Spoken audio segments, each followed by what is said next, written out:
고린도전서 7장 4절 말씀. 아내는 자기 몸을 주장하지 못하고 오직 그 남편이 하며 남편도 그와 같이 자기 몸을 주장하지 못하고 오직 그 아내가 하나니. 결혼이라는 얘기인데 결혼에 대한 이야기가 고린도전서 7장에 대한 이야기가 나오는데요. 그 중에서 결혼의 어떤 핵심, 결혼이라 하면 이런 거다라고 하는 결혼의 핵심이 나오는데 그게 바로 7장 4절입니다. 아내는 자기 몸을 주장하지 못하고 남편이 그 몸을 주장하게 되는 거고, 남편도 자기 몸을 자기가 주장하지 못하고 아내가 그 남편의 몸을 주장하게 된다. 이게 결혼이거든요. 결혼하기 전에는 어때요? 남자는 남자가 자기 몸을 주장하고, 결혼하기 전에는 여자는 여자가 자기 몸을 주장하잖아요. 근데 결혼하게 되면 뭐가 가장 많이 바뀌는 거예요? 남자의 몸이 여자가 주관하고 여자의 몸을 남자가 주관하는, 그게 이제 바뀌는 거죠. 그러면 어떻게 되는 거예요? 자기 몸이 자기를 위해서 있는 줄 알았더니 결혼하고 나니까 누구의 몸이 되더라? 상대방의 몸이 되더라. 그런 말이잖아요. 그죠? 그러니까 결혼이라고 하는 게 완전히 이제까지의 모든 삶을 바꾸는 행위죠. 그러니까 결혼이라는 게 사람이 누구를 만나느냐에 따라서 사람이 달라지는데, 그 누구를 만나느냐는 굉장히 중요한 겁니다. 왜냐하면 이제까지의 모든 인생을 완전히 바꿔가지고 인생을 다르게 살아가는 삶이 바로 결혼이기 때문에 그러는 거죠. 그래서 결혼이 굉장히 중요한데 성경은 결혼에 대한 이야기를 하고 있어요. 그래서 혼자 자기가 자기를 위해서 이렇게 살게 되면 그걸 뭐라고 그래요? 이건 자기를 위로하는 것이니까 그걸 거룩이라 그렇게 말을 해요. 그래서 자기가 자기를 위해서 거룩하게 살아가는 것을 경건이라 그렇게 말합니다. 그럼 그 경건, 그 거룩이라는 건 뭘 통해서 오는가? 디모데전서 4장 5절에 보니까 말씀과 기도를 통해서 거룩해진다. 그것은 누구를 위한 거다? 자기를 위한 거다. 자기를 위한 거기 때문에 자기를 위로하기 위해서 있는 거죠.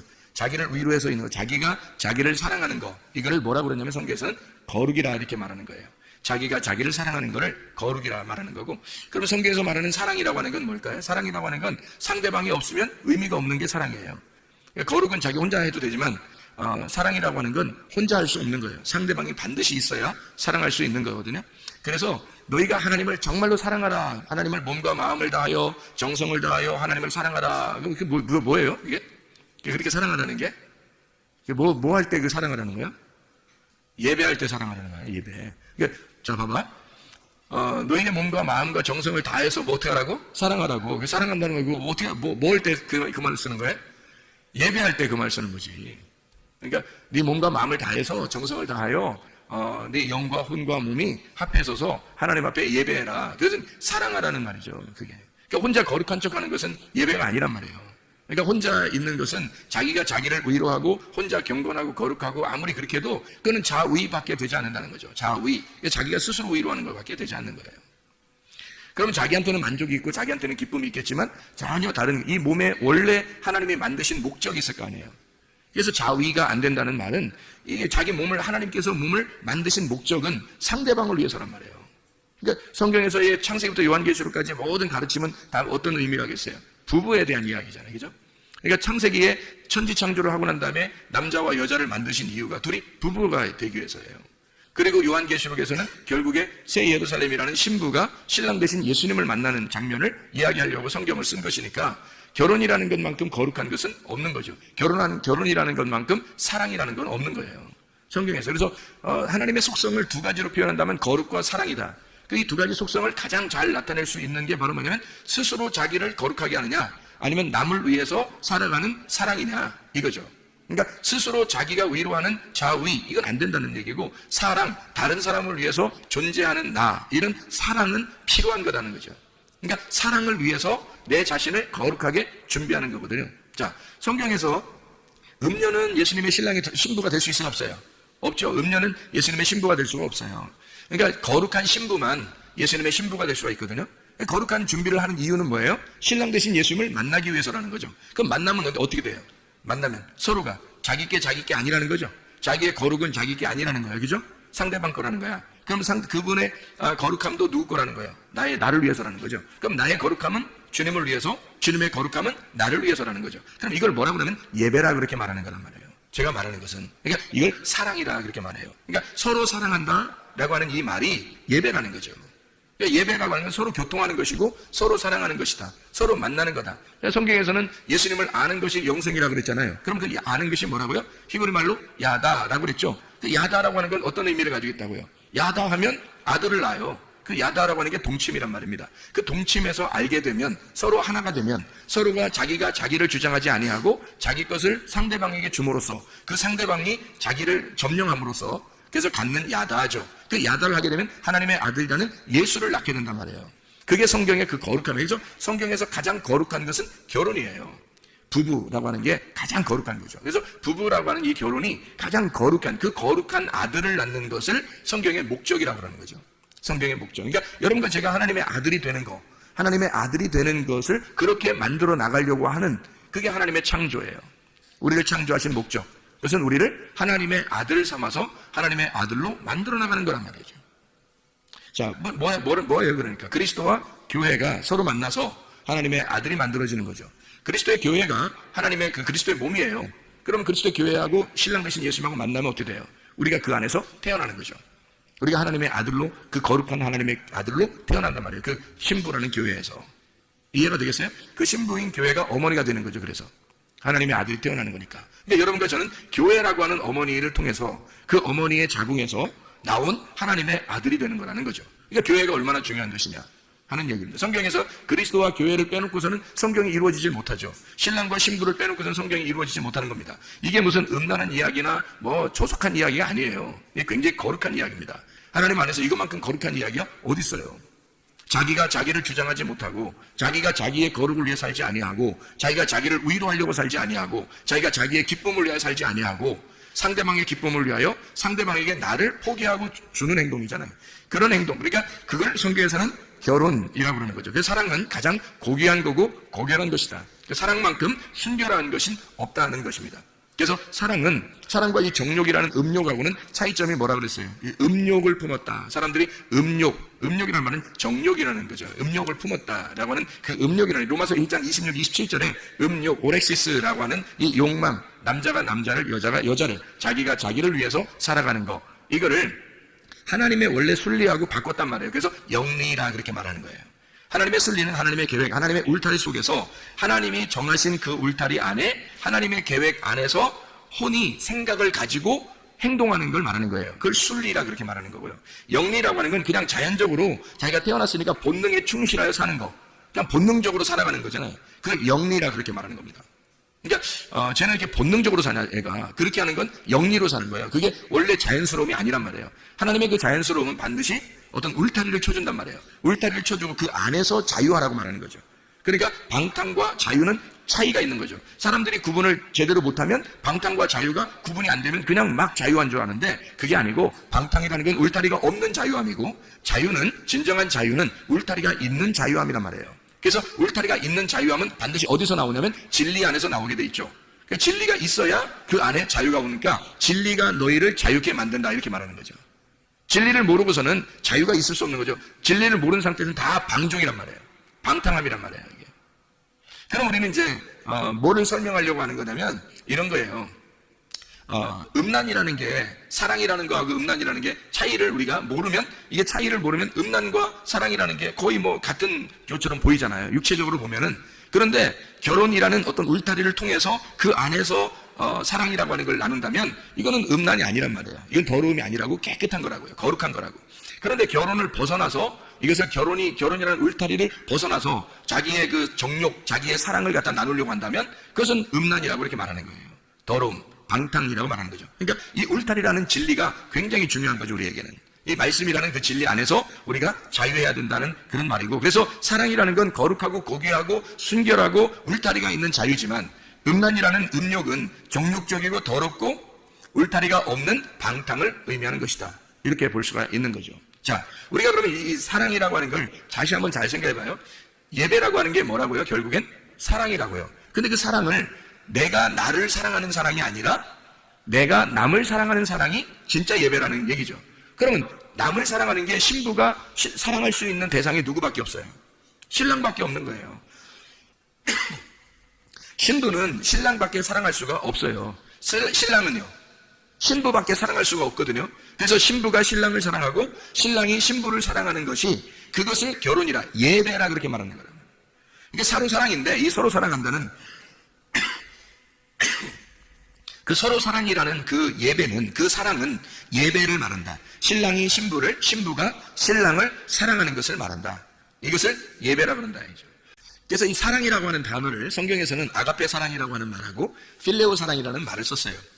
그럼 아가페 사랑이라는 말하고 필레오라는 사랑은 사람들이 보통 어떻게 알고 있어요? 아가페 사랑은 일방적인 사랑을 말해요. 한 사람이 다른 사람을 일방적으로 사랑하는 걸 아가페 사랑이라고 말한다고 그러죠. 그리고 하나님의 사랑이라고 말해요. 그걸 그냥 혼자 있어도 사랑하는 그 사랑, 그냥 절대적인 사랑, 그게 이제 아가페 사랑이라고 그러는 거죠. 그 필레오 사랑은 어떤 사랑을 의미한다고 그래요? 서로 사랑을 의미한다고 그러죠. 그러면 이쪽에 사랑한다면 반드시 그 사랑을 받는 사랑, 사랑을 받으면 반드시 사랑을 해주는 사랑, 그래서 사랑을 받고 사랑을 해주는 그 사랑을 필레오 사랑이라 그렇게 말해요.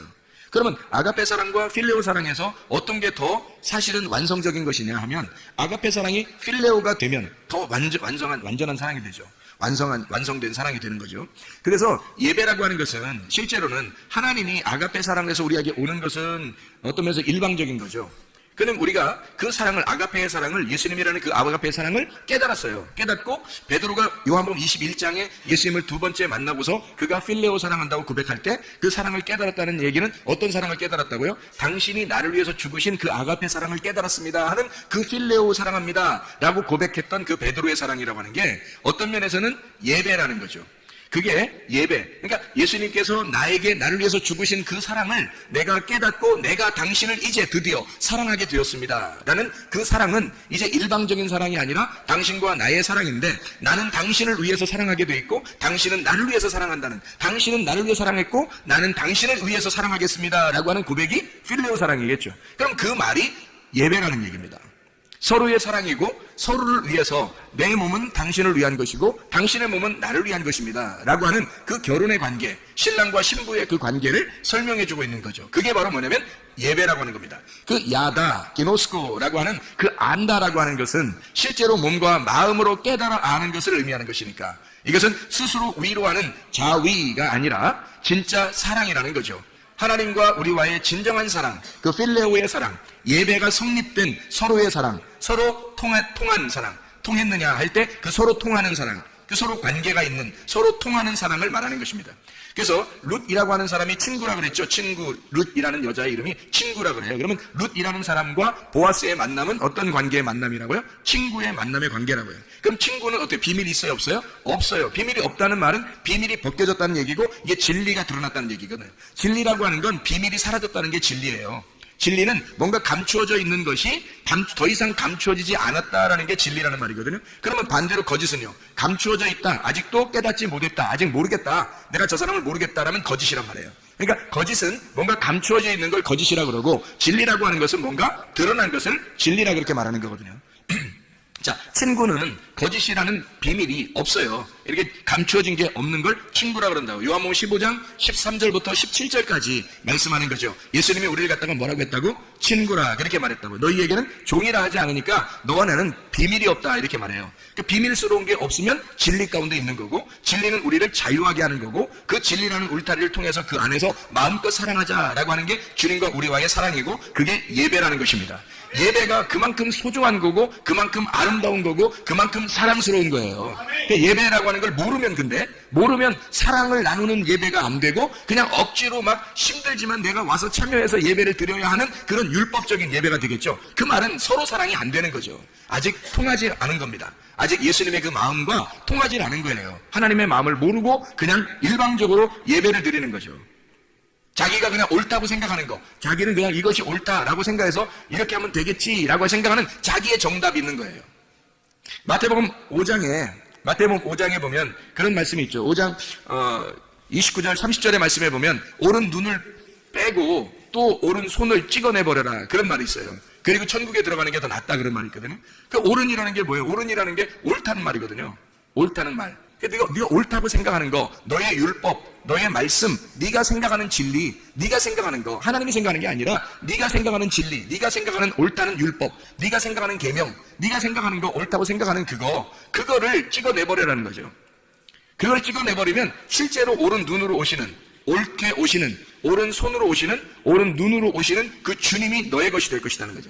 나의 옳은 것을, 내가 옳다고 생각하는 옳은 눈과 옳은 손을 빼버리고 찍어내버리면, 그러면 주님께서 나의 오른눈이 되시고 주님께서 나의 오른손이 되셔서 내가 잃어버린 그 자리를 주님이 채우신다는 거죠. 그게 진리입니다. 그러니까 내가 가지고 있는 것들을 뽑아버리는 거, 내가 가지고 있는 진리의 눈, 이거를 뽑아버려. 내가 생각하는 그 진리의 손을 찍어버려. 그러면 주님께서 원하시는 주님이라는 진리의 눈, 주님이라는 진리의 손이 나를 그 진리의 눈과 진리의 손을, 오른 눈과 오른 손을 갖게 된다는 거죠. 그러면 이게 어떤 얘기할 때 이게 나온 거예요? 이게 어떤 얘기할 때? 마태복음 5장 29절 30절 말씀에 뭔 얘기하다가 이런 얘기했어요? 간음한 거 하지 말라고 할 때 이런 얘기하거든요. 간음하지 말라 할 때 이 얘기하는 거예요. 간음하는 거에 대해서 얘기하다가. 그럼 간음하다는 것은 마태복음 5장 21절에는 뭐라고 그래요? 살인하지 말라 그렇게 말하죠. 마태복음 5장 27절에는 간음하지 말라 그러거든요. 성경에서 가장 대표적인 율법, 가장 대표적으로 우리에게 가장 대표적으로 하지 말라는 게 뭐냐면 살인하지 말라는 말하고 간음하지 말라는 얘기거든요. 그러면 살인하지 말라, 간음하지 말라, 이게 왜 그럼 그 두 가지가 이렇게 같이 써 있죠? 그게 우상숭배이기 때문에 그런 거예요. 예배가 잘못되면 우상숭배가 되잖아요. 그렇죠? 예배가 잘 되면 하나님 앞에 예배 드리는 것이 되는데 예배가 잘못되면 다 우상숭배가 되어버리죠. 그러니까 우상숭배하지 말라는 말이에요, 이게. 그러니까 살인하지 말라, 우상숭배하지 마라. 간음하지 마라, 우상숭배하지 말라는 얘기예요. 이게 결국에는 하나님이라는 그 진짜 남편을 버리고 다른 남편 따라가지 말라는 얘기예요. 그러니까 하나님 앞에 다른 남편 따라가, 하나님 앞에서 네가 다른 남편 따라가면 간음이죠. 다른 남편을 위해서 섬기게 되면 우상숭배가 되죠. 제사가 되죠. 그게 살인이라는 거죠. 하나님은 어떤 동물을 잡아들이라고 하나님이 원하시는 게 아니잖아요. 예수 그리스도라는 자기가 아들을 갖다가 우리를 위해서 아들을 선물로 주신 그 선물을 가져오라는 거 아니에요. 그 아들, 자기가 우리에게 주신 그 아들을 가져오라는 거거든요. 그걸 예배라 그러는 거예요. 근데 사람들은 동물을 하나 잡아서 드리면 그게 예배인 줄 알았다고, 사람들이. 구약에서는. 그걸 뭐라 그러면 연기를 피운다, 제사 드린다, 희생제사 한다. 이게 뭐냐면 살인이라는 단어거든요. 그 살인이라고 하는 게 희생제사란 말이에요. 간음이라고 하는 건 다른 남편 따라가는 거고요. 그래서 하나님인 줄 알고 다른 남편을 갖다 열심히 섬겨, 이게 바알 숭배예요. 하나님인 줄 알고 열심히 섬겼는데 그게 자기들은 열심히 섬긴다고 했는데 그게 알고 보니까 바알 숭배가 되어버리는 거죠. 바알을 따라. 바알이라는 단어가 뭐냐면 남편이라는 단어거든요. 그러면 하나님이 바알 숭배한 사람들 왜 자꾸 이렇게 책망하고 저주하고 그들을 갖다가 이렇게 심판하고 그러죠? 바알이라는 그들은 자기들이 그게 남편인 줄 알고 그게 하나님인 줄 알고 그렇게 섬긴 거거든요, 그게. 근데 하나님은 그 바알이라는 것을 갖다가 섬기지 말라는 거예요. 책망하고. 왜 그렇게 말하냐면 바알이라고 하는 게 남편은 남편인데 다른 남편인 거죠. 하나님이라고 하는 남편은 원래 보이질 않아요. 근데 사람들이 보이지 않으니까 보이는 남편을 따라간 거라고. 보이는 남편을 따라가서 그 바알이라는 것을 남편인 줄 알고 하나님인 줄 알고 따라가 섬긴 거예요. 그걸 하나님께서는 뭐라고 그러냐면 그걸 살인한 것이다. 너희들이 예배드린 것은 다 살인한 것이다. 그것이 간음이다. 그것은 우상숭배에 해당하는 것이다. 진정한 예배를 드린 게 아니고 영적인 예배를 드린 게 아니다. 영과 진리로 예배를 드려야 하나님 받아주시는데 이런 잘못된 살인 그리고 잘못된 간음을 통해서 하나님 앞에 우상숭배로 예배를 드린 것이다. 예배가 성립되지 않았다는 얘기입니다. 자, 어떤 게 그럼 예배라는 거예요? 하나님이 원하시는, 하나님이 기뻐하시는 예배라는 건 뭘 예배라고 그러는 거예요, 그럼? 자, 살인하지 말라, 간음하지 말라가 이게 예배를 제대로 드려라는 얘기고 우상숭배하지 말라는 얘기인데, 그러면 이거 진짜 예배는 어떤 거냐고, 그럼? 진짜 예배는요? 진짜 예배는 어떤 거예요? 룻이 보아스를 만나서 사랑하는 걸 진짜 예배라 그러는 거라고요. 그러니까 제대로 룻이 보아스를 알고 보아스가 룻을 아는 거, 서로 야다하는 거예요. 예수님이 나를 알고 내가 예수님 아는 거, 그 진리 가운데 그분을 알게 된 거, 그거를 예배라 그렇게 말하는 거라고요. 그러니까 그걸 모르는 거는 열심히 우리가 희생제사하고 간음하고 이렇게 바알 숭배하고 하나님이라고 믿고 이렇게 다 하는데 그게 다 우상숭배라는 거죠. 잘못된 예배를 드린다는 거예요. 진정한 예배는 뭐냐면 하나님을 아는 거예요. 룻이 보아스를 아는 거, 보아스가 룻을 아는 거. 둘이 한 밭에서, 같은 밭에서 만나서 서로 사랑을 나누는, 서로 알게 된 것, 그것을 예배라 이렇게 말하는 거죠. 그러니까 예배라고 하는 것은 아주 단순합니다. 하나님을 아는 걸 예배라 그렇게 말하는 거예요. 하나님은 우리에게 자기를 알려주길 원하시고, 우리는 하나님께서 우리를 잘 아시고 우리도 주님을 잘 알기를 원하셔요. 다시 말하면 둘이 사랑하기를 원하시는데, 하나님은 나를 위해서 자기 몸을 주시고요. 그러면 우리는 어떻게 돼요? 나는 하나님을 위해서 내 몸을 드려야 된다는 거죠. 자, 내 몸이 내 거가 아니라 누구 거라고요? 아내는 내 몸이 내 거가 아니라 누구 거예요? 남편 거라고요. 남편은 자기 몸이 자기 게 아니라 누구 거예요? 안 할 거라고요. 그러면 그리스도께서는 나를 위해서, 그 신랑 되신 그리스도는 나를 위해서 자기 몸을 주셨고, 나는 내 몸을 누구를 위해서 드려야 돼요? 예, 그리스도를 위해서, 신랑 되신 그리스도를 위해서 내 몸을 드려야 된단 말이에요. 이거를 내 몸은 내가 주장하지 못하고 그리스도께서도 그리스도의 몸을 자기가 주장하지 못하는 거예요. 그리스도는 자기의 몸을 우리를 위해 주시고 우리의 몸은 우리가 그리스도를 위해서 드려서 이 둘이, 나는 주님을 위하여 주님은 나를 위하여 서로 사랑하는, 서로 자기 거를 드리는, 상대방에게 내 거를 드리는, 나의 소중한 것을 드림으로써 그분의 몸이 내 거가 되고 나의 몸이 그분의 것이 되는, 내 소중한 것을 포기하고 그분의 소중한 것을 받는, 그게 서로 사랑이라는 예배라는 거죠. 그게 거룩입니다. 이게 진짜 결혼이라고 하는 거고요. 결혼해서 사랑하는 야다, 아는 것, 이것을 예배라고 그렇게 말하는 것입니다. 예배는 그러니까 어색한 거나 뭐 율법적인 거나 어려운 거나 힘들고 막 어려워 죽겠는데 뭐 할 수 없이 내가 예배 드리러 가야 돼, 뭐 이런 게 아니에요. 이게 사랑이에요. 사랑을 나누는 거라고. 하나님의 말씀 안에서 그 말씀을 서로 먹는 시간, 주님에게 내 몸을 드리는 시간, 주님의 몸을 내가 받는 시간이란 말이에요. 서로 동침하는 시간이라고. 그게 서로 하나가 되는, 결혼하는, 서로가 자기의 몸을 자기가 주장하지 못하고 상대방이 주장하게 하는 그 시간이란 말이에요. 가장 아름다운 시간이겠죠. 가장 사랑스러운 시간이겠죠. 그게 예배라고요. 그게 성경에서 말하는 예배의 정확한 표현이라고요. 제가 알기로는 이게 성경에서의 예배의 가장 정확한 표현인 것 같아요. 고린도전서 7장 3절부터 9절까지의 말씀입니다. 그래서 이게요, 서로 사랑하는, 자기가 자기를 사랑하는 게 아니라 상대방을 위하여 자기를 드리는 사랑, 이게 진정한 사랑이다라고 하는 것을 우리에게 말하고 있는 거죠.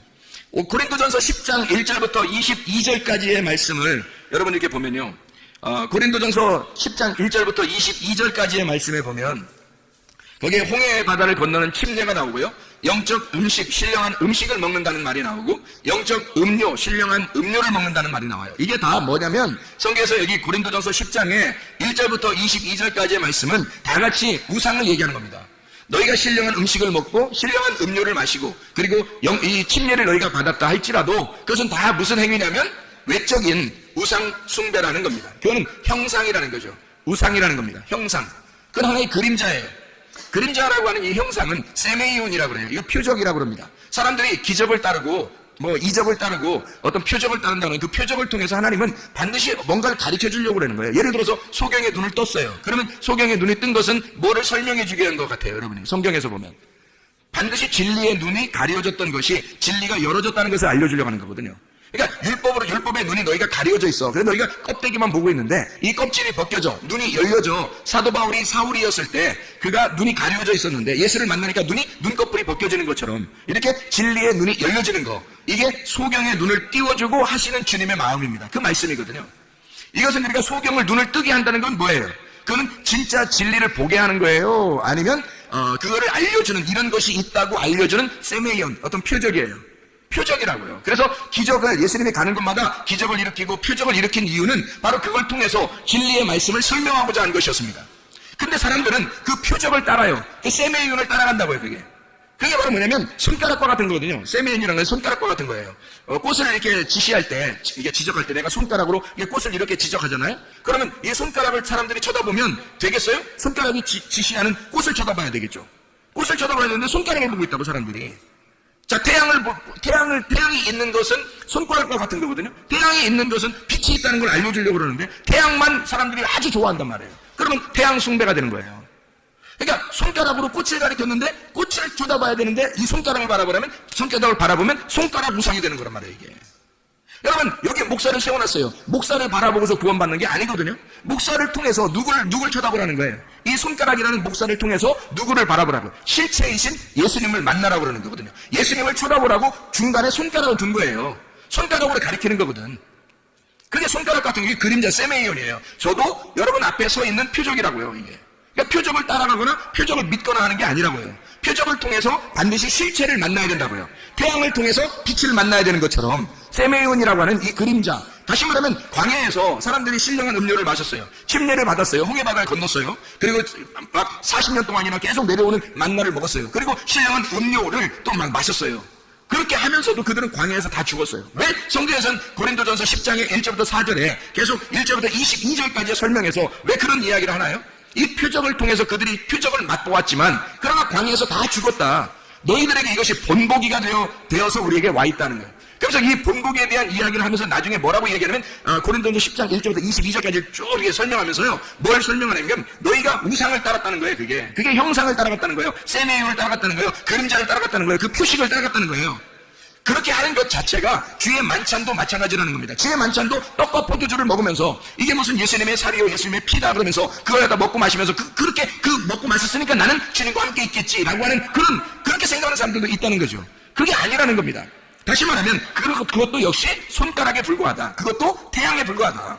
그거 역시도 우상에 불과하다는 겁니다. 자, 생각해 보세요. 빛이신 그리스도를, 그 실체를 알아야, 그 실체를 만나야 그 목적을 가지고 성경을 써놨는데 이 성경책이 거룩한 줄 알고 성경책만 바라보고 살면 되겠느냐 이거죠. 안 됩니다. 성경책이 우리에게 있는 것은 무엇을 가리켜서 그 가리키는 손가락을 보고 살게 하는 것이 아니라 이걸 통해서 실제로 이 안내문 여기 있는 제품 설명서죠. 이게 이 성경책이 제품 설명서와 같은 거예요. 근데 그 제품을 갖다 사용해야지 설명서만 쳐다보고 살면 되겠습니까? 말이 안 되죠. 이게 설명서라고요. 하나님을 만나서 어떻게 살아야 되는지에 대한 설명서란 말이에요. 그러니까 하나님 만나는 게 훨씬 더 중요한 거죠. 그게 실체지. 우리는 어떤 우상을 숭배하는 그런 예배를 드리는 사람들이 얼마나 많은가. 실제로 주님 만나는 것이 아니라 주님과 사랑을 나눠야 되는데 주님을 좀 더 사랑을 나누려고 하는 게 아니라 뭔가 이상하다 이 말이에요. 뭔가 다른 걸 자꾸 표적을 따르고 기적을 따르고 손가락만 쳐다보고 앉아있다는 거죠. 이상하다는 거죠. 진짜를 못 만났다는 거죠. 자, 생각해보세요. 하나님이 어떤 형상을 가지고 있어요? 안 가지고 있어요? 안 가지고 있어요. 하나님의 형상이 없단 말이에요. 하나님은 영이고 진리이기 때문에 형상이 없어요. 하나님의 모양이 없으니까, 그런 형상이 없으니까 누가 내려왔어요? 하나님이라는 분을 있다고 알려주려고 누가 내려왔어요? 예수님이 내려왔다고요. 예수님이 내려왔는데 예수님은 누구의 형상이에요? 하나님의 형상이라고. 하나님의 형상이 예수님이라고요. 그러니까 이 형상은 때려 부셔야 돼, 안 부셔야 돼? 때려 부셔야 되죠. 그래서 예수님이 십자가 못 박혀 죽는 거예요. 자기 형상은 깨져야 되니까. 형상은 깨지고 누구를 설명하는 거예요? 하나님이라는 영, 보이지 않는 하나님이라는 영을 설명하는 거예요. 그리스도가 이 땅에 오신 것은 하나님 아버지를 설명하려고 오신 형상이란 말입니다. 우리는 그리스도가 부활하셨죠. 근데 그 부활하신 그리스도의 형상이 누구냐면 우리란 말이에요. 우리를 통해서 누가 드러나야 되겠어요? 그리스도가 드러나야 되는 거죠. 우리는 그리스도의 형상이니까 그리스도를 나타내려고 나를 통해서, 나라는 우상을 통해서 그리스도라는 실제를 만나게 하려고 나라는 우상을 세우는 거죠. 우리라는 형상을, 그림자를 세우는 것은 진짜 그리스도를 만나게 하기 위한 겁니다. 그렇죠? 그러면 그리스도를 만나는 실체를 만나도록 하셔야지 자기를 갖다가 만나게 하면 안 되는 거죠.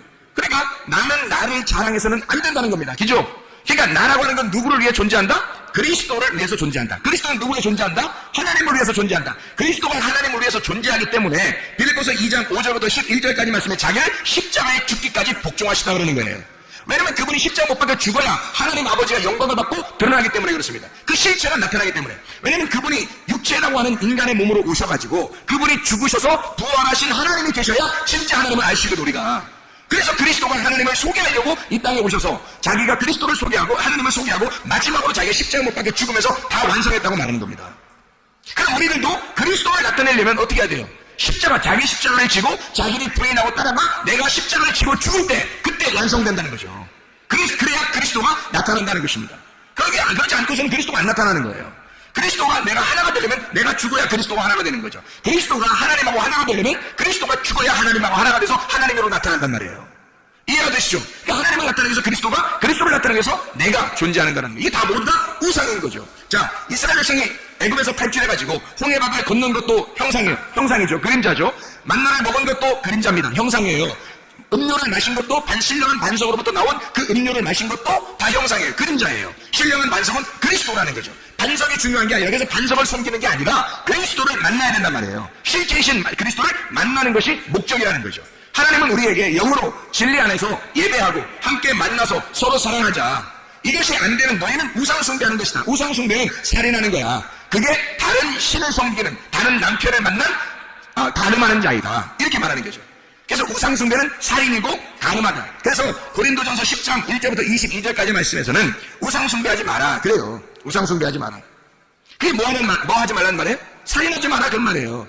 다시 말하면 뭐 하지 말라? 간음하지 말라는 말입니다.